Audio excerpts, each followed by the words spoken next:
بسم الله الرحمن الرحيم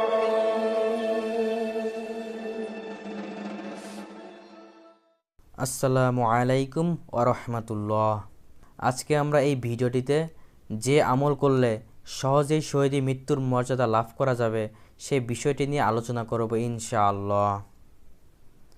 হযরত মাকাল বিন ইয়াসার রাদিয়াল্লাহু তাআলা আনহু থেকে বর্ণিত, রাসূলুল্লাহ সাল্লাল্লাহু আলাইহি সাল্লাম ইরশাদ করেছেন, যে ব্যক্তি সকালবেলা ৩ বার আউযু বিল্লাহিস সামিউল আলিম মিনাশ শাইতানির রাজিম পড়ে সূরা হাশরের শেষ ৩ আয়াত হুয়াল্লাহুল্লাযী লা ইলাহা ইল্লাহু আলিমুল গায়বি ওয়াশ শাহাদাতি হুয়ার রাহমানুর রহিম হুয়াল্লাহুল্লাযী লা ইলাহা ইল্লাহু আল মালিকুল কুদ্দুসুস সালামুল মুমিনুল মুহাইমিনুল আজিজুল জব্বারুল মুতাকাব্বির সুবহানাল্লাহি আম্মা ইউশরিকুন হুয়াল্লাহুল খালিকুল বারিউল মুসাউবিরু লাহুল আসমাউল হুসনা ইউসাব্বিহু লাহু মা ফিস সামাওয়াতি ওয়াল আরদ ওয়া হুয়াল আজিজুল হাকীম।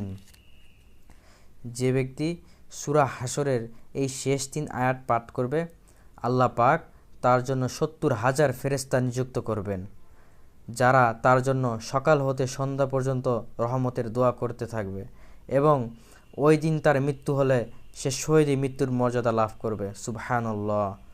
আর যে ব্যক্তি সন্ধ্যায় এভাবে উপরোক্ত আয়াত পাঠ করবে, সেও অনুরূপ মর্যাদার অধিকারী হবে।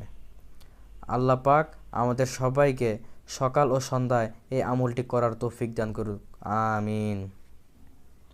ভিডিওটি ভালো লেগে থাকলে লাইক, কমেন্ট এবং শেয়ার করুন এবং সাবস্ক্রাইব করে আমাদের সঙ্গেই থাকুন।